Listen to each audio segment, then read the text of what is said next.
নমস্কার বন্ধুরা। বকেয়া ডিএ মিটিয়ে দেওয়ার পরেও রাজ্য সরকারি কর্মচারীদের ব্যাংকে হঠাৎ করে ফের জমা হচ্ছে টাকা। কোনো রকম অফিসিয়াল নোটিফিকেশন বা আগাম বার্তা ছাড়াই ট্রেজারি থেকে কেন এই টাকা পাঠানো হচ্ছে? কনফেডারেশন অফ স্টেট গভর্নমেন্ট এমপ্লয়িজের দাবি, সরকার নাকি বকেয়া ডিএর হিসেব করতেই মস্ত বড় ভুল করেছিল। আসলে কি ঘটছে? কিভাবে কাটিং করা টাকা ফেরত দিচ্ছে অর্থ দপ্তর? সমস্ত বিস্ফোরক তথ্য ও সুপ্রিম কোর্টের ইন্দু মালহোত্রা কমিটির আপডেট নিয়ে আজ বিশ্লেষণ করব। শেষ পর্যন্ত সঙ্গে থাকুন। খবরটি শুনে অনেকেই হয়তো অবাক হচ্ছেন, কিন্তু এটাই এখন রাজ্য সরকারি কর্মচারীদের অন্দরে সবচেয়ে আলোচিত বিষয়।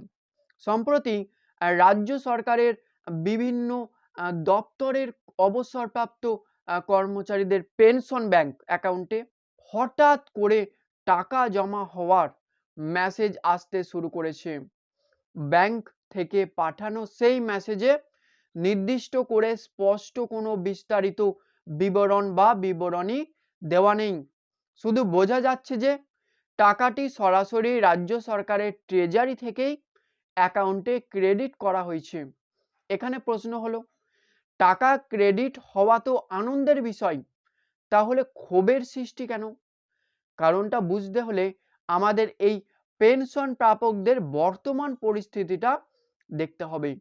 এই পেনশন প্রাপকদের একটি বড় অংশ ইতিমধ্যেই সরকারের নিয়ম অনুযায়ী দুটি পৃথক কিস্তিতে তাদের বকেয়া ডিএ বা ডিয়ারনেস অ্যালাউন্সের সমস্ত অর্থ পেয়ে গিয়েছিলেন। প্রথম পর্বে দেওয়া হয়েছিল 2008 সাল থেকে 2015 সাল পর্যন্ত মেয়াদের বকেয়া এরিয়ারের টাকা, এবং দ্বিতীয় পর্বে দেওয়া হয়েছিল 2016 সাল থেকে 2019 সাল পর্যন্ত মেয়াদের বকেয়া টাকা। দুটি কিস্তিতে টাকা অ্যাকাউন্টে ঢুকে যাওয়ার পরই সবাই ধরে নিয়েছিলেন যে এই সময়ের বকেয়া মিটে গেছে, কিন্তু সেই প্রক্রিয়া সম্পূর্ণ হওয়ার পরও হঠাৎ করে আবার পেনশনের নাম করে ট্রেজারি থেকে অতিরিক্ত টাকা কেন জমা হতে শুরু করলো? কোনো অতিরিক্ত টাকা কি সরকার দয়া করে দিচ্ছে, নাকি এর পেছনে লুকিয়ে রয়েছে মারাত্মক কোনো গন্ডগোল? এই রহস্যময় ঘটনা সামনে আসতেই সোচ্চার হয়েছে সরকারি কর্মচারীদের অন্যতম বৃহৎ সংগঠন confederation of state government employees. সংগঠনের সাধারণ সম্পাদক মলয় মুখোপাধ্যায় তাঁর সোশ্যাল মিডিয়া হ্যান্ডেলে সরাসরি একটি পোস্ট করে মারাত্মক অভিযোগ তুলেছেন। তাঁর সোজা কথা, বকেয়া ডিএ মেটানো নিয়ে রাজ্য সরকার রীতিমতো ছেলে খেলা শুরু করেছে। মলয়বাবু যে বিস্ফোরক টেকনিক্যাল বিষয়টি সামনে এনেছেন তা অত্যন্ত গুরুত্বপূর্ণ।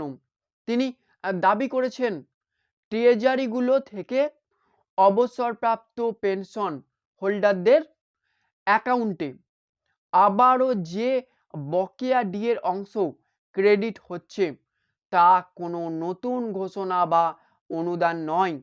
আসলে রাজ্য সরকার যখন বকেয়া ডিএর ক্যালকুলেশন বা হিসাব নিকাশ করছিল, তখন বেশ কয়েকটি বছরের হিসাবকে ইচ্ছে করে বা ভুলবশত হতে পারে বা ঋণাত্মক বা মাইনাস হিসেবে দেখানো হয়েছিল। বিষয়টিকে একদম সহজ ভাষায় বোঝা যাক।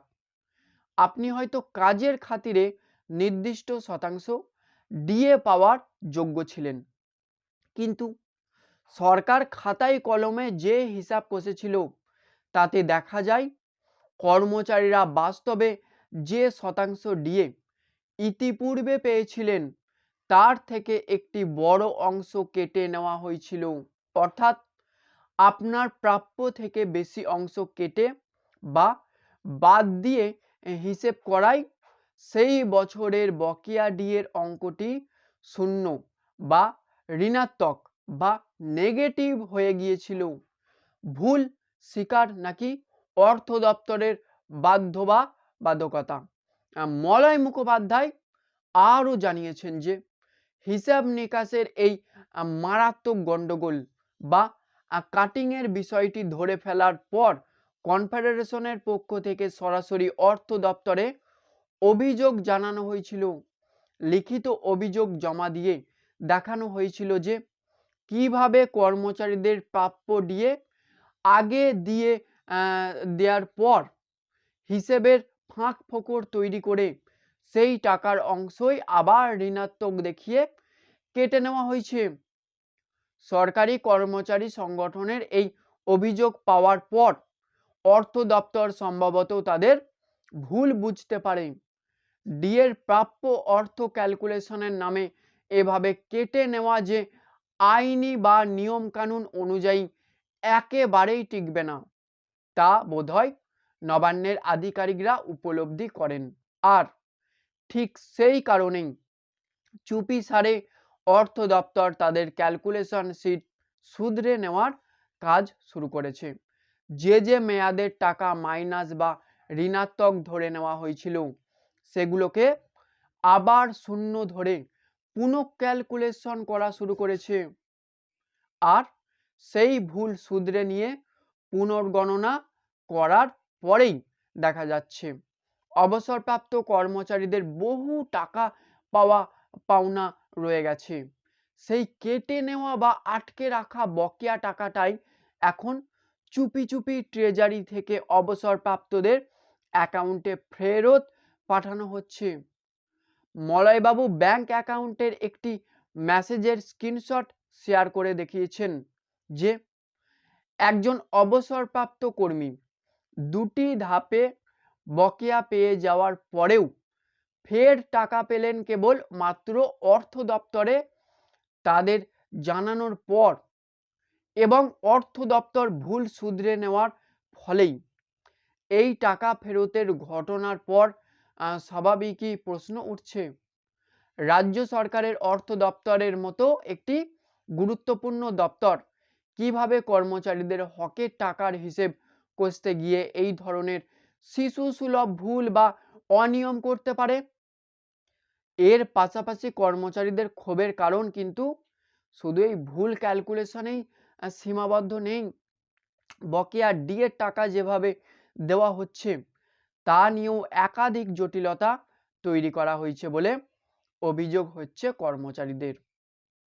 উদাহরণস্বরূপ বলতে গেলে বকেয়া ডিএর একটি অংশ নগদে দেওয়া হলেও একটি বিরাট অংশ কর্মচারীদের ব্যাংক অ্যাকাউন্টে না দিয়ে সরাসরি জমা করে দেওয়া হচ্ছে প্রভিডেন্ট ফান্ড বা পিএফ অ্যাকাউন্টে। আর সেখানেই শেষ নয়, সেই প্রভিডেন্ট ফান্ডে জমা পড়া বকেয়া ডিএর ওপর বসিয়ে দেওয়া হয়েছে 2 বছরের লক ইন পিরিয়ড। এর অর্থ কি? এর অর্থ হলো একজন কর্মী খাতায় কলমে দেখতে পাচ্ছেন যে তার প্রভিডেন্ট ফান্ডে বকেয়া ডিএর টাকা জমা পড়েছে, কিন্তু সরকারের এই 2 বছরের লক ইন নিয়মের কারণে আগামী 2 বছর তিনি সেই টাকা তুলে নিজের প্রয়োজনে খরচ করতে বা ব্যাংকে ট্রান্সফার করতে পারবেন না। অবসরপ্রাপ্ত বা কর্মরত কর্মচারীরা প্রশ্ন তুলছেন, সারা জীবনের উপার্জিত হকের টাকা পাওয়ার জন্য কেন এভাবে শর্তের পর শর্ত চাপানো হবে?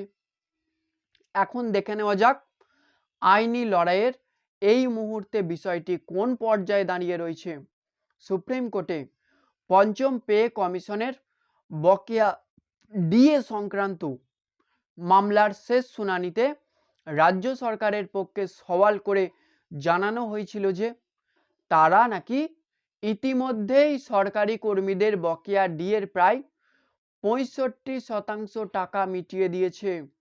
এর জন্য সরকারের কোষাগার থেকে প্রায় কয়েক হাজার কোটি টাকা খরচ হয়েছে বলেও শীর্ষ আদালতে দাবি করা হয়েছে। কিন্তু সরকারি কর্মচারী সংগঠনগুলোর দাবি সম্পূর্ণ বিপরীত। তাদের বক্তব্য, এআইসিপিআই বা all India consumer price index অনুযায়ী কেন্দ্রীয় সরকারি কর্মচারীরা যে হারে ডিএ পান তার সঙ্গে রাজ্য সরকারি কর্মচারীদের ডিএর ফারাক এখনো কিন্তু আকাশ পাতালই রয়েছে। তাছাড়া বহু কর্মী ও অবসরপ্রাপ্ত পেনশনভোগী এখনো তাদের সম্পূর্ণ বকেয়া পাননি।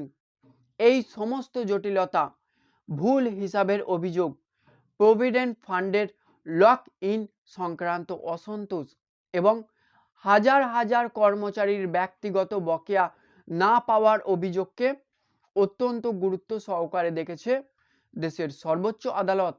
সুপ্রিম কোর্টের নির্দেশে গঠিত হয়েছে একটি অত্যন্ত উচ্চ পর্যায়ের নিরপেক্ষ কমিটি, যার নেতৃত্বে রয়েছেন সুপ্রিম কোর্টেরই অবসরপ্রাপ্ত বিচারপতি ইন্দু মালহোত্রা।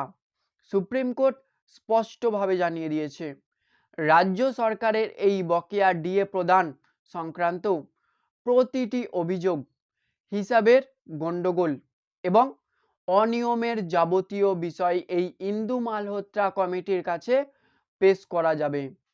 এই উচ্চ পর্যায়ের কমিটি কর্মচারীদের প্রতিটি অভিযোগ আলাদা আলাদাভাবে শুনবে এবং তা পুঙ্খানুপুঙ্খ বিবেচনা করবে এবং তার ভিত্তিতেই পরবর্তী চূড়ান্ত সিদ্ধান্ত গ্রহণ করা হবে। পুরো বিষয়টি যদি আমরা সংক্ষেপে বিশ্লেষণ করি তবে কি দাঁড়াচ্ছে? একদিকে রাজ্য সরকার দাবি করছে তারা বকেয়া মেটাচ্ছে, কিন্তু অন্যদিকে কি দেখা যাচ্ছে? সেই বকেয়ার হিসেব করার সময় বহু কর্মচারীর প্রাপ্য টাকা ঋণাত্মক দেখিয়ে কেটে নেওয়া হয়েছিল, যা ধরা পড়ার পর এখন ট্রেজারি থেকে ধীরে ধীরে ফেরত দেওয়া হচ্ছে। আবার অন্যদিকে প্রভিডেন্ট ফান্ডে টাকা আটকে রেখে 2 বছরের লক ইন বসিয়ে দেওয়া হচ্ছে। রাজ্য সরকারি কর্মচারীরা যারা সারা জীবন ধরে রাজ্যকে পরিষেবা দিয়ে এসেছেন, তাদের অবসরের বয়সে এসে এই ধরনের হিসেবের বিভ্রান্তি এবং হকের টাকার জন্য আদালতের দরজায় ঘুরে বেড়ানো কতটা যুক্তিযুক্ত তা নিয়ে এখন বড়সড় প্রশ্নচিহ্ন তৈরি হয়েছে। আপনি যদি রাজ্য সরকারের অবসরপ্রাপ্ত কর্মী হয়ে থাকেন তবে আপনার ব্যাংক স্টেটমেন্ট বা পেনশনের হিসাবটা আজই ভালো করে চেক করুন। আপনার অ্যাকাউন্টে কি এই রকম কোনো টাকা এসে জমা হয়েছে? কমেন্ট বক্সে আপনার মূল্যবান মতামতটি অবশ্যই আমাকে লিখে জানান। সত্য ও সঠিক খবরের আপডেট পেতে ভিডিওটি লাইক ও শেয়ার করুন এবং চ্যানেলটিকে অবশ্যই কিন্তু সাবস্ক্রাইব করে রাখুন। দেখা হচ্ছে পরের ভিডিওতে। ধন্যবাদ, ভালো থাকবেন।